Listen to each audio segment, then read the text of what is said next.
नमस्कार दोस्तों। हो सकता है आने वाले समय में हम अपने इस नोट को और इस सिक्के को पूरी तरह से भूल जाएं, क्योंकि हमको इस नोट का एक नया विकल्प मिलने वाला है और वो होगी डिजिटल करेंसी के रूप में, जिसको डिजिटल रुपया कहा जा रहा है। ये इतना अनोखा तरीका होगा कि हम अपनी पुरानी करेंसी को, फिएट करेंसी को पूरी तरह से भूल जाएंगे।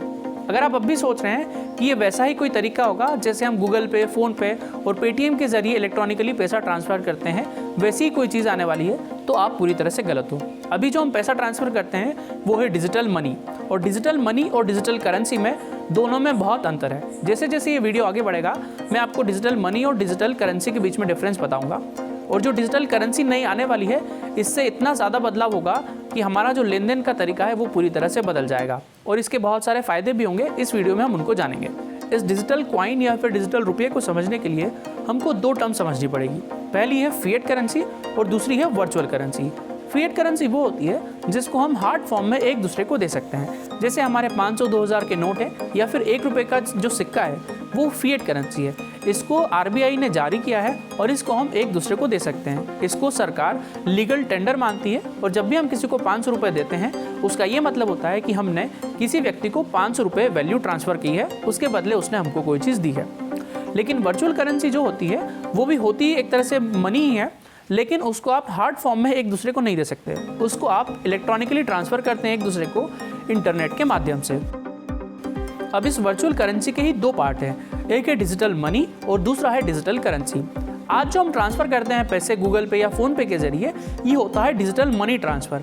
इसके ज़रिए हम कोई भी करेंसी ट्रांसफ़र नहीं करते। मान लीजिए मेरा कोई बैंक अकाउंट है जिससे मेरा कोई एप्लीकेशन लिंक है, जैसे गूगल पे है, वहाँ से मैं आपको ₹500 का ट्रांसफ़र करता हूँ, तो मेरे गूगल पे से जो अकाउंट लिंक्ड है उससे मैं बैंक को कहता हूँ कि मेरे बैंक के अकाउंट से ₹500 इस व्यक्ति के अकाउंट में ट्रांसफ़र कर दीजिए, और वो वहाँ से पैसे निकाल सकता है। डिजिटल मनी का फ़ायदा ये है कि डिजिटल मनी के ज़रिए अगर मैंने कोई पैसा आपको इलेक्ट्रॉनिकली ट्रांसफ़र किया है तो उसको आप एटीएम या फिर बैंक के खाते या किसी अन्य माध्यम से फिएट करेंसी के रूप में निकाल सकते हो। वहाँ से आपको हार्ड मनी मिल जाएगा।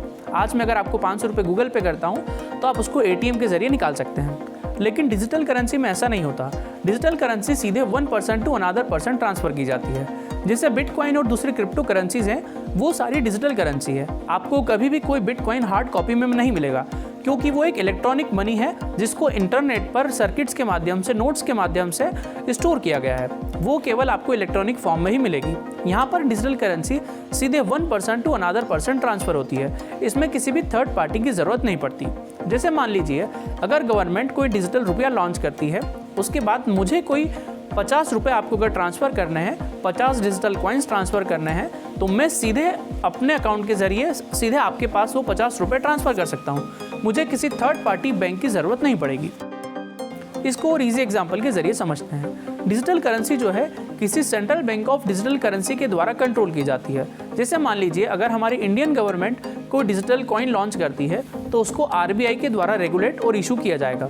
मान लीजिए पूरे मार्केट में आरबीआई ने 2 lakh crore digital coin flow कर दिए। उन डिजिटल कॉइन्स को हमने अभी फिएट करेंसी के माध्यम से खरीद लिया।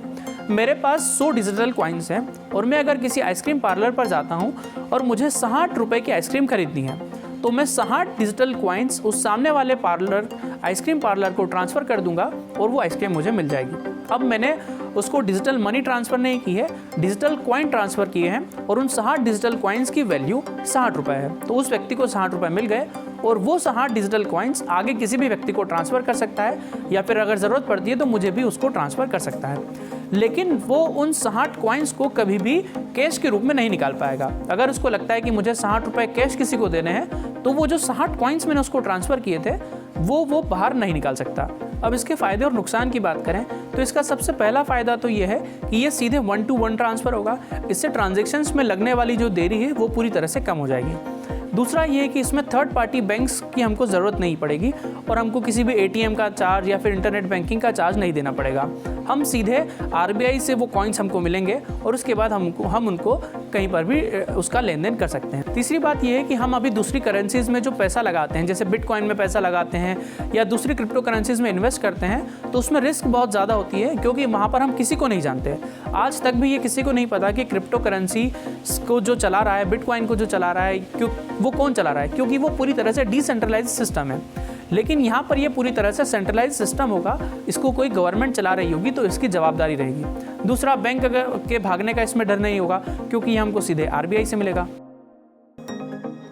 एक सबसे इंपॉर्टेंट चीज़ ये है कि पूरी जो इकोनॉमी है उसको ई-इकोनॉमी पर ट्रांसफ़र करने में बहुत ज़्यादा हेल्प होगी।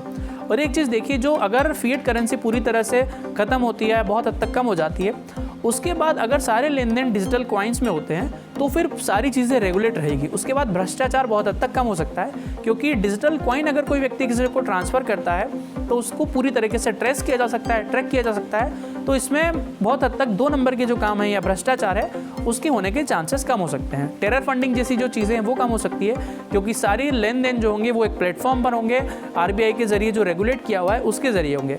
नुकसान इसका एक ये है कि जो बैंक से उनको बहुत ज़्यादा नुकसान हो सकता है, क्योंकि आप बैंक की सर्विसेज का इस्तेमाल ही नहीं करेंगे, पैसे आप उसी में इन्वेस्ट कर रहे हैं, आप जो लेन देन है वो भी उसके ज़रिए कर रहे हैं। तो जो बैंक से उनकी जो सर्विस चार्जेस के ज़रिए वो पैसा कमाते हैं, ATM के चार्जेस पे पैसा कमाते हैं, नेट बैंकिंग पे पैसा कमाते हैं, वो उनके कम हो सकते हैं। एक चीज़ जो सबसे इंपॉर्टेंट है, डेटा सिक्योरिटी, इसको लेकर बहुत ज़्यादा काम करना होगा, क्योंकि डेटा की ही सिक्योरिटी सबसे ज़्यादा ज़रूरी है और पैसा ही सबसे ज़्यादा सिक्योर हमको रखना पड़ता है। जो दूसरी सेंधमारी है यहाँ पर हैकिंग वगैरह जैसी जो चीज़ें हैं वो बहुत ज़्यादा होती है।